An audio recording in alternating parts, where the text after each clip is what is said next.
Bollywood cafe आज explain कर रहा है एक American psychological thriller movie deep water, जो हाल ही में 22 में रिलीज हुई है। मूवी के सेंट्रल कैरेक्टर में एक कपल हैं जिनकी मैरिज को कुछ साल हो गए हैं। हस्बैंड विक और वाइफ मेलिंडा आज अपने एक फ्रेंड के घर पे पार्टी में जा रहे हैं। मेलिंडा विक को कहती है कि क्या तुम मुझे मेरी हील पहना दोगे क्या? तो विक खुशी खुशी उसको हील पहना देता है। मेलिंडा विक को कहती है कि तुम जानते हो ना मैं तुमसे कितना प्यार करती हूँ। ये सुनकर विक को जैसे कुछ हर्ट हुआ और वो अपनी वाइफ को बिना जवाब दिए कहता है कि चलो चलते हैं। विक और मेलिंडा अपने फ्रेंड के घर पे पार्टी में जाते हैं। वहाँ पर मेलिंडा को अपना एक पुराना दोस्त जॉयल मिल जाता है, जिसके साथ वो बिजी हो जाती हैं। इधर विक अपने फ्रेंड्स के साथ कुछ बातें करने के बाद में मेलिंडा को ढूंढता है, तो वो देखता है कि मेलिंडा घर के नीचे स्विमिंग पूल में जॉयल के साथ एंजॉय कर रही है और उसको किस भी कर रही है। ये देखकर मेलिंडा के हस्बैंड विक को दुख हुआ, लेकिन सरप्राइजिंगली अपनी बीवी को दूसरे किसी आदमी के साथ देखने के बाद में भी विक शॉक नहीं हुआ। उसको कुछ भी सरप्राइजिंग नहीं लगा। विक के फ्रेंड भी विक को कहते हैं कि तुम्हारी वाइफ और जॉयल के कुछ रिलेशन लग रहे हैं, तुम कुछ करते क्यों नहीं?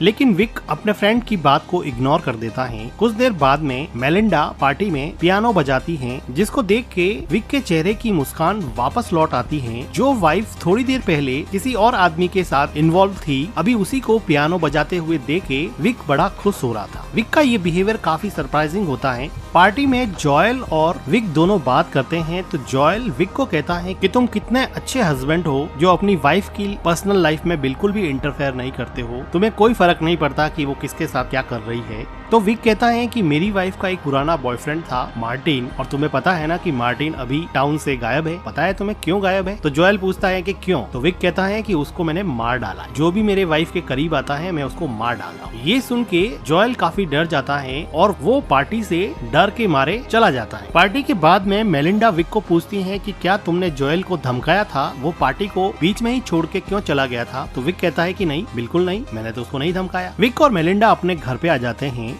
इन दोनों की एक बेटी है ट्रिक्सी, और ट्रिक्सी को संभालने के लिए एक बेबी सीटर आती है। आज बेबी सीटर के सामने ही मेलिंडा ने अपना टॉप उतार दिया है। तो विक बेबी सीटर को समझाता है कि मेरी वाइफ एक अलग कल्चर से बिलोंग करती है, वो ब्राजीलियन है और वो काफी ओपन माइंडेड है, इसलिए तुम इस चीज को माइंड मत करना। तो मेलिंडा कहती है कि अमेरिका कितना सफोकेटिंग है, यहाँ पे लोग कितने रिजर्व रहते हैं। इसके बाद में विक मेलिंडा को बॉडी मसाज देता है और उसको पूछता है कि तुम्हें ऐसे लड़के ही क्यों पसंद आते हैं जिनके पास इंटेलिजेंस या ब्रेन नहीं होता है। तो वो अपने हस्बैंड को काउंटर करते हुए पूछती है कि do you like me for my brain और समथिंग एल्स? वो कहती है कि मैं ब्रेन के लिए लड़कों को नहीं चॉइस करती हूँ, मैं प्लीजर के लिए करती हूँ। बॉडी मसाज के बाद में मेलिंडा विक को दूसरे रूम में जाने के लिए कहती है। तब हमें पता चलता है कि हस्बैंड वाइफ दोनों अलग अलग रूम में सोते हैं। ब्राजीलियन वाइफ और अमेरिकन हस्बैंड की लाइफ बाहर से बिल्कुल परफेक्ट दिखती है, लेकिन अंदर से इनकी लाइफ पूरी तरह से बिखरी हुई है। वाइफ अपने बॉयफ्रेंड्स के साथ एंजॉय करती है और हस्बैंड वाइफ को बहुत प्यार करता है, वो उसको छोड़ना नहीं चाहता, तो वो उसके लवर्स को धमकाता है और उन्हें उनसे दूर करने की कोशिश करता है। विक अपना ज्यादातर टाइम अपनी बेटी ट्रिक्सी के साथ बिताता है और बाकी का बचा हुआ टाइम अपनी हॉबी हेलिसिकल्चर यानी कि स्नेल्स को रेस करने में बिताता है। विक ने अपने घर के बाहर गार्डन में एक छोटा सा स्नेल कल्चर के लिए रूम बना रखा है और यहाँ पर विक काफी टाइम स्पेंड करता है। विक और मेलिंडा की डॉटर ट्रिक्सी बहुत ही स्मार्ट है। आज वो अपने स्कूल के प्रोजेक्ट के लिए रेडॉक्स रिएक्शन फॉरवर्ड पोटैटो से चलने वाला रोबोट बना रही है। वो इतनी स्मार्ट है कि अपने डैड और अपनी मदर के बीच में चल रहे कन्फ्लिक्ट को बहुत अच्छे से समझती है। विक अपनी डॉटर ट्रिक्सी को स्कूल छोड़ता है, तो ट्रिक्सी की स्कूल टीचर कैली, जो कि विक की बहुत अच्छी फ्रेंड थी, वो कहती है कि मैंने सुना है कि तुम लोगों का मर्डर कर रहे हो। जॉयल टाउन में ये बात फैला रहे हैं कि तुमने अपनी वाइफ के एक्स बॉयफ्रेंड मार्टिन का मर्डर किया है। विक कहता है कि मैं तो सिर्फ मजाक कर रहा था। तो कैली कहती है कि मजाक हो या सच हो, लेकिन आइडिया तुम्हारा काम कर गया, अब जॉयल तुम्हारे घर के आसपास कभी फटकेगा नहीं। यही बात उसके दोस्तों को भी पता चलती है, तो विक कहता है कि देखो मैंने कोई मर्डर नहीं किया, मैंने तो जॉयल के साथ सिर्फ मजाक किया था। वो अपनी वाइफ को भी समझाता है, लेकिन उसकी वाइफ उस पे बहुत चिल्लाती है कि तुमने मेरे दोस्त को डरा धमका कर पार्टी से भगा दिया और मुझे तो लगता है कि तुमने मार्टिन का मर्डर किया हो। वो कहती है कि जॉयल को कल रात को डिनर के लिए बुलाना पड़ेगा, बार उसे सॉरी बोलना पड़ेगा। वो जोएल को अपने घर पे डिनर पे बुलाते हैं और डिनर के बाद में मेलिंडा अपने हस्बैंड को कहती है कि तुम ट्रिक्सी के रूम में चले जाओ और उसको बेड टाइम स्टोरी सुनाओ। विक को पता था कि वो जोएल के साथ टाइम स्पेंड करना चाहती है। वो ट्रिक्सी के रूम में जाके उसको स्टोरी सुनाने लग जाता है। तो ट्रिक्सी अपने डैड को कहती है कि मॉम दूसरे आदमियों के साथ अजीब सा बिहेव क्यों करती है, मुझे ये आदमी जोएल बिल्कुल भी पसंद नहीं है, मैं आप दोनों को साथ में देखना चाहती हूँ, मैं मॉम को किसी और के साथ देखना पसंद नहीं करती। विक कहता है कि मैं जानता हूँ, कोई बात नहीं, तुम सो जाओ। उसके बाद में विक अपने ही घर में अपनी वाइफ के साथ जोएल को मस्ती करता हुआ देखता है। तो वो किचन में जाके कुछ प्लेट्स पटक देता है। आवाज सुन के ये दोनों बाहर आते हैं। बाहर आने पर विक जोएल को कहता है कि मैं तुमसे कोई सॉरी वॉरी बोलने वाला हूँ नहीं। तुम्हें एक बात बता दूं कि मार्टिन का मर्डर मैंने ही हैमर मार मार के किया था। जोएल और ज्यादा डर जाता है और वहाँ से चला जाता है। नेक्स्ट डे विक, मेलिंडा और ट्रिक्सी अपने फ्रेंड की एक पार्टी में जाते हैं जहाँ पर उनको एक राइटर डॉन मिलता है। डॉन कहता है कि मैं मूवीज की स्टोरीज लिखता हूँ, शॉर्ट स्टोरीज लिखता हूँ, तुम क्या करते हो? तो विक बताता है कि मैं सॉफ्टवेयर इंजीनियर हूँ और मैं चिप बनाता हूँ जो ड्रोन टेक्नोलॉजी में यूज होते हैं। तो डॉन कहता अच्छा ड्रोन्स में यूज होते हैं, मतलब तुम अफगानिस्तान में बॉम्ब गिरवाने वाले काम करते हो। तो विक कहता है कि बॉम्ब ही क्यों, अगर तुम किसी भूखे आदमी को ढूंढ लो तो उसके घर पे खाना भी पहुँचाया जा सकता है। तो डॉन कहता है कि पहुँचाया तो जा सकता है लेकिन खाना कोई पहुँचाता नहीं है, सिर्फ बॉम्ब ही गिराते हैं। और इसी बात में डॉन और विक के बीच में मन ही मन अनबन हो जाती है। तो डॉन आर्ग्यूमेंट हारता है। तो वो कहता है कि तुमने मार्टिन को मारा था, मैंने भी सुना। तो विक कहता है कि ये तो एक जोक था, तुम उसको इतना सीरियसली क्यों ले रहे हो? पार्टी में विक अपनी क्लोज फ्रेंड और ट्रिक्सी की स्कूल टीचर कैली के साथ डांस करता है, जिसको देखकर मेलिंडा काफी जेलस होती है और वापस जाते समय वो विक को प्लीज करती है। इसके बाद ये दोनों घर पे जाके पैशनेटली इंटीमेट होते हैं। विक को थोड़े दिनों के बाद में पता चलता है कि मेलिंडा पियानो क्लासेस ले रही है और वहाँ पर उसका टीचर चार्ली अब उसका नया बॉयफ्रेंड बन गया है। विक अपना टाइम तो स्पेंड स्नेल कल्चर में बिताता था, लेकिन उसकी इमेजिनेशंस अब अपनी वाइफ को चार्ली के साथ रोमांटिकली इन्वॉल्व होते हुए देखती हैं। आज मेलिंडा घर पे भी नहीं है, जिसकी वजह से इमेजिन करते करते विक पूरी रात सो भी नहीं पाया है। अगले दिन सुबह जब मेलिंडा घर पे आती है तो विक उसको पूछता है कि कहाँ गई थी। तो मेलिंडा बिल्कुल क्लियरली बता देती है कि वो चार्ली के साथ है और वो उसके साथ क्वालिटी टाइम स्पेंड कर रही है। विक को तो ये पहले से ही पता था।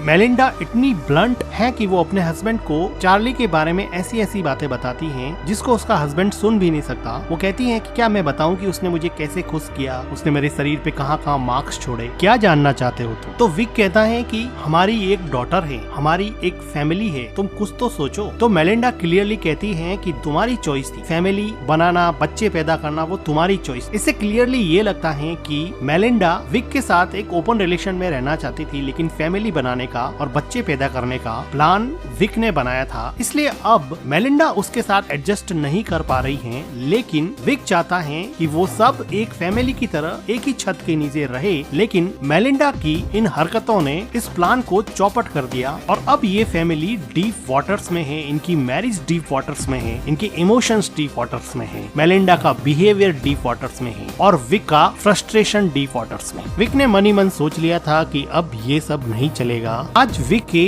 किसी और फ्रेंड के घर पे पार्टी है और सब लोग यहाँ पे खूब एंजॉय कर रहे हैं। मेलिंडा का पियानो टीचर और उसका बॉयफ्रेंड चार्ली भी आया है, जिसको देख के मेलिंडा बहुत खुश होती है, लेकिन विक काफी अपसेट हो जाता है। पार्टी में मेलिंडा के रिक्वेस्ट करने पे चार्ली वहाँ पे पियानो बजाता है, जिसको मेलिंडा काफी एंजॉय करती है। अब रात हो चुकी है और विक मेलिंडा को ढूंढ रहा है। विक मेलिंडा को सर्च करने के लिए ऊपर जाता है तो वो देखता है कि मेलिंडा और चार्ली काफी एंजॉय कर रहे हैं और अब वो दोनों कमरे से बाहर निकलकर स्विमिंग पूल में आ गए हैं और वहाँ पर भी काफी मस्ती कर रहे हैं, जिसको देख के विक का पारा चढ़ रहा होता है। अपनी आंखों के सामने अपनी वाइफ को चार्ली के साथ मस्ती करते हुए देख के अब विक ने अपने दिमाग में एक ऐसा प्लान बनाया है जिसका अंजाम चार्ली के लिए बहुत खराब होने वाला है। थोड़ी देर बाद में यहाँ पे बारिश होने लगती है, जिसकी वजह से एक एक करके सब लोग घर के अंदर चले जाते हैं। घर के अंदर सब लोग जब कुकीज एंजॉय कर रहे थे तब मौका देख के विक चार्ली को स्विमिंग पूल के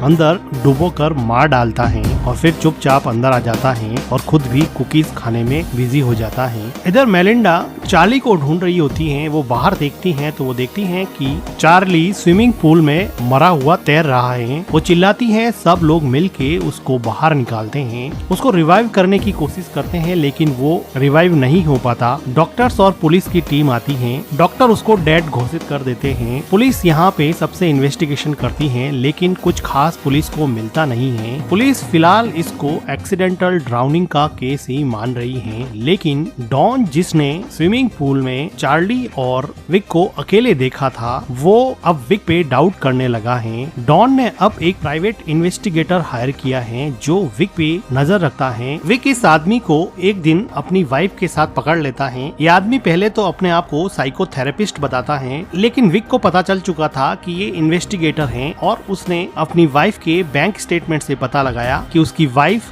डॉन को कुछ पैसे इस इन्वेस्टिगेशन के लिए ट्रांसफर करती थी। तो वो अब डॉन के घर जाकर डॉन पर चिल्लाता है कि तुम्हें क्या हक बनता है कि तुम मेरे ऊपर किसी इन्वेस्टिगेटर को नजर रखने के लिए कहो। डॉन की वाइफ कैली डॉन को माफी मांगने के लिए कहती है लेकिन वो कहता है कि मैं क्यों माफी मांगू, मैंने क्या किया है। इस इवेंट के बाद में विक और डॉन के बीच में दरार काफी बढ़ जाती है लेकिन विक के लिए मुसीबत डॉन नहीं था, मुसीबत उसकी बीवी थी जो अब एक अपने नए बॉयफ्रेंड के साथ घूम रही है। टोनी नाम का ये आदमी मेलिंडा का कॉलेज में बॉयफ्रेंड था और अब वो किसी वजह से वापस यहाँ यूएसए में रीयूनाइट हो गए हैं, जिनको देख के विक के मन में जेलसी वापस से रीइग्नाइट हो गई है। इधर विक की डॉटर विक को कहती है कि डैड मुझे पता है कि आपने क्या किया है, मुझे पता है कि आपने चार्ली को मार दिया है। तो विक कहता है कि अगर तुम्हें पता है तो फिर ये बात अपने बीच में ही रहनी चाहिए। इसके बाद में ट्रिक्सी अपने रूम में जाती है तो विक मेलिंडा को अपने नए बॉयफ्रेंड टॉनी से बात करते हुए ऊपर से सुन रहा होता है। वो सुनता है कि मेलिंडा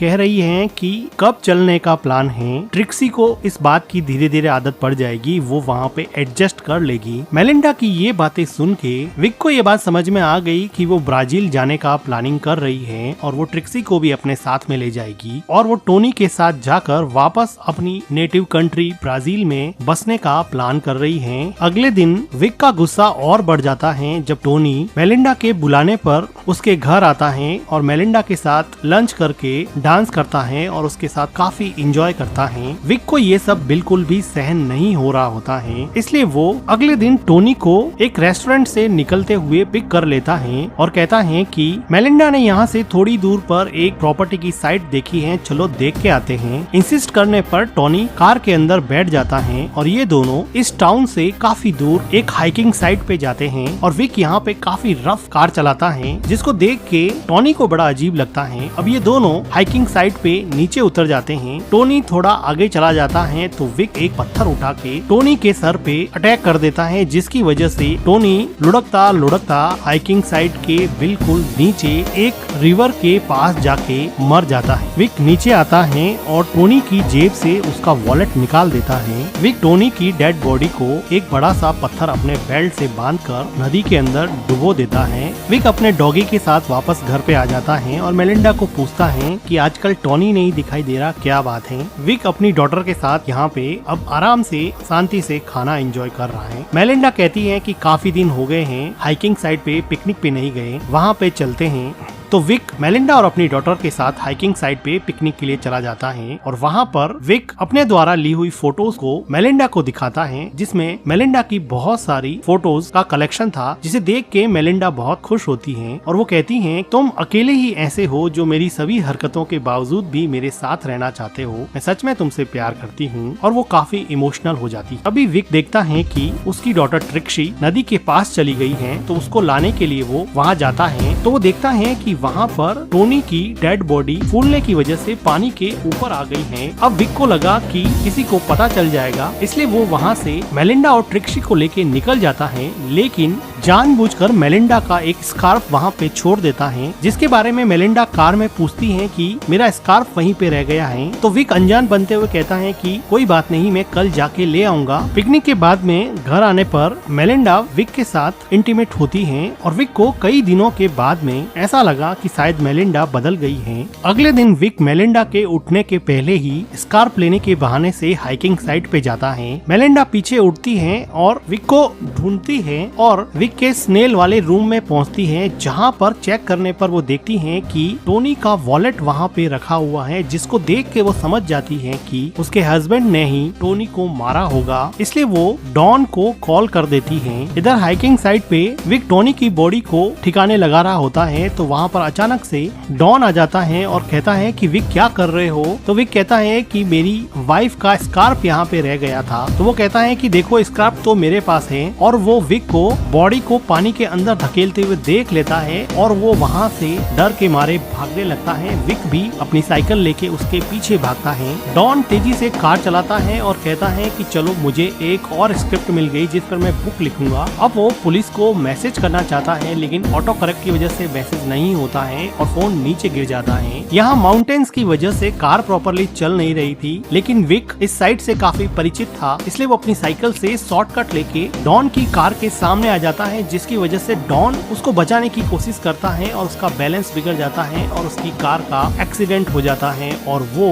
कार के साथ ही नदी में डूब जाता है और वहीं मर जाता है। इधर मेलिंडा रोते हुए अपना बैग पैक करती हैं और यहाँ से जाने की तैयारी करती हैं, लेकिन मेलिंडा की डॉटर ट्रिक्सी वो बैग स्विमिंग पूल में फेंक देती है और कहती है कि मैं नहीं चलूंगी, मैं तुम्हें और डैड को एक साथ देखना चाहती हूँ। जिसे सुनकर ऐसा लगा कि मेलिंडा का मन बदल गया है। थोड़ी देर बाद में विक घर पे आता है और मेलिंडा को पूछता है कि क्या हुआ। मेलिंडा कहती है कुछ भी तो नहीं। मेलिंडा को सब कुछ पता था, लेकिन वो विक को कुछ नहीं बोल रही थी। मेलिंडा ने टोनी का वॉलेट जो स्नेल रूम से मिला था उसने अब वो जला दिया है, क्योंकि उसको रियलाइज हो गया है कि उसके हस्बैंड से ज्यादा उससे कोई प्यार नहीं करता है और अब वो अपने हस्बैंड और अपनी डॉटर ट्रिक्सी के साथ एक अच्छी फैमिली की तरह जिंदगी गुजारेंगे। और इस तरह से गलत तरीके से ही सही, लेकिन विक ने अपनी मैरिज जो कि डीप वाटर्स में थी अभी आउट ऑफ डीप वाटर्स है। और इसी के साथ ये मूवी एंड हो जाती है। मूवी का एक्सप्लेनेशन अच्छा लगा हो तो वीडियो को लाइक कीजिएगा, हमारे चैनल को सब्सक्राइब कीजिएगा and thank you for watching.